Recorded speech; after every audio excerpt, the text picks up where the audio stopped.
Vitinha. Dans cette campagne de Ligue des Champions, qu'est-ce qui vous a le plus plu ce soir? On a vu que vous aviez changé de visage dans la deuxième mi-temps. Oui, c'est vrai que ce match, c'est un match très important pour bien démarrer la Champions League, la compétition qu'on aime beaucoup de jouer.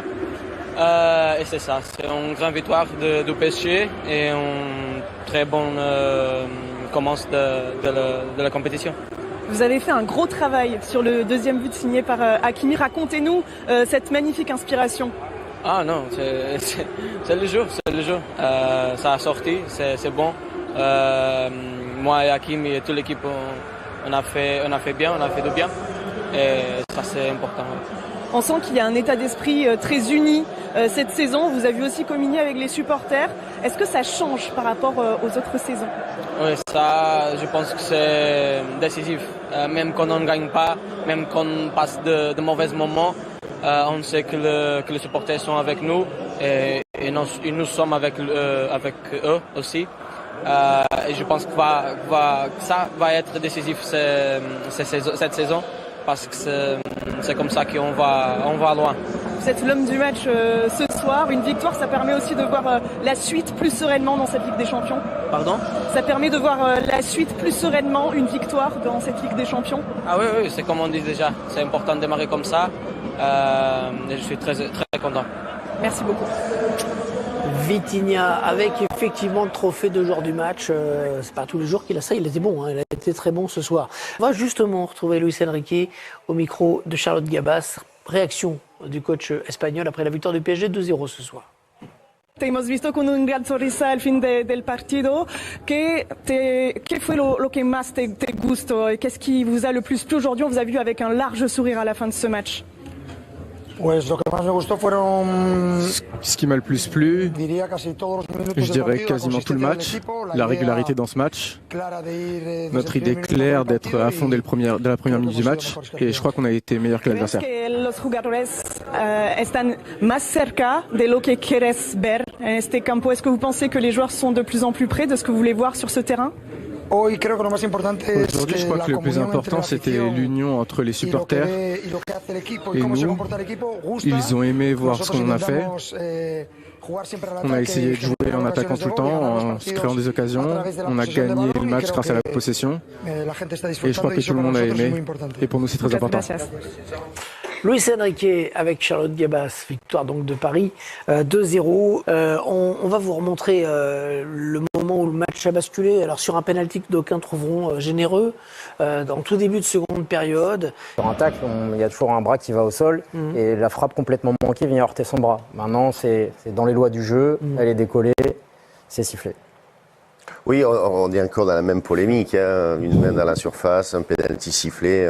On se posait la question jusqu'où on va aller en fait. Et quand est-ce qu'on va prendre vraiment des décisions? Parce qu'effectivement, le joueur est en train de tacler.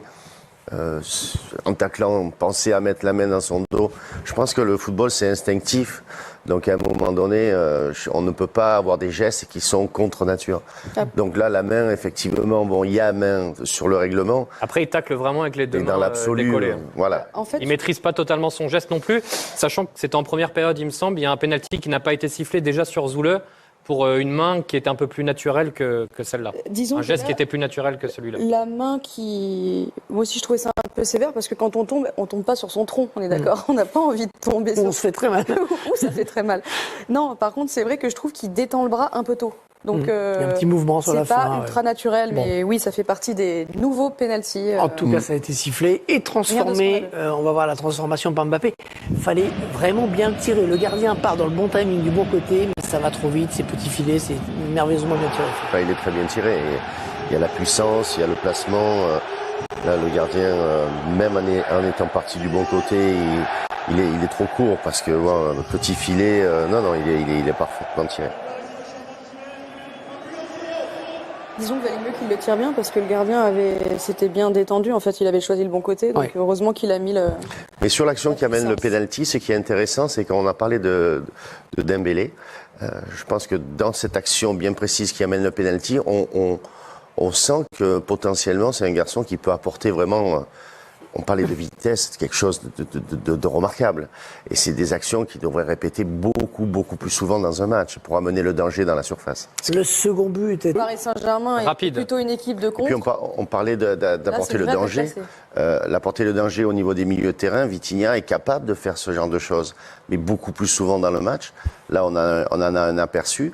On parlait de créativité. Là, il crée l'occasion, il crée l'opportunité. En récupérant le ballon haut, d'ailleurs. Exactement. Donc, c'est vrai que capable de le faire. Vous voyez le momentum très largement à l'avantage des Parisiens. Il n'y a pas photo, parce que le tableau de bord est très convaincant. On va le découvrir ensemble avec Jean-Jacques Msalem qui va nous le proposer dans un instant. Est-ce que vous trouvez que le projet de jeu, on va dire, de Luis Enrique continue à se mettre en place, à progresser?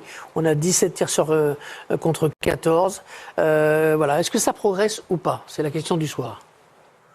Oui, enfin, en tout cas, je trouve que les principes sont bien assimilés par les joueurs parce qu'on a continué à avoir des récupérations très hautes avec du harcèlement sur le porteur, contre-pressing, tout ça aussi, au-delà de la possession, c'est des principes qu'on avait trop peu vus les saisons précédentes et qui sont vraiment la patte de Luis Enrique. Après, je trouve qu'avec les profils des joueurs qu'il a eu ce soir, j'ai envie de dire, c'est que ça restera toujours une équipe un peu mixte. On peut pas vouloir avoir une équipe 100% possession avec les 3 flèches qu'il y a devant. Donc, je pense que quand ils arriveront à avoir cet équilibre entre les deux styles, je pense que ça sera une équipe qui va être difficile à manier. Il y a des défauts qu'on avait vus vendredi soir contre Nice, qu'on a moins vus ce soir, de par le profil aussi de Dortmund, qui n'a pas pressé le PSG comme Nice vendredi soir au Parc des Princes, mais aussi par les retours d'Ugarte. On l'a vu sur le premier but où il est à l'origine et de Marquinhos derrière qui apporte aussi peut-être cette vitesse qu'il y avait moins vendredi en défense. Mais pour résumer ce début de saison, c'est qu'il y a quand même de la maîtrise, du contrôle et de la sérénité. Peu importe les moments dans la rencontre, Paris gère bien tous les moments, que ce soit les moments forts ou les moments faibles. Dans quelques secondes, les images de Milan-Newcastle. David, allez-y. Oui, la saison du Paris Saint-Germain va se résumer sur des compromis.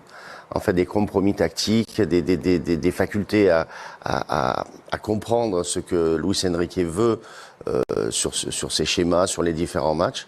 S'il garde ce schéma de 4-3-3, effectivement, il va falloir qu'il y ait beaucoup plus de cohésion au niveau des attaquants, des milieux de terrain pour trouver une fluidité dans le jeu. Paris est en tête de son groupe, d'ores et déjà. Il y avait un autre match ce soir entre Milan et Newcastle. Théo Doué, vous l'avez suivi, vous allez nous montrer ce qui s'est passé. C'était ce soir à San Siro.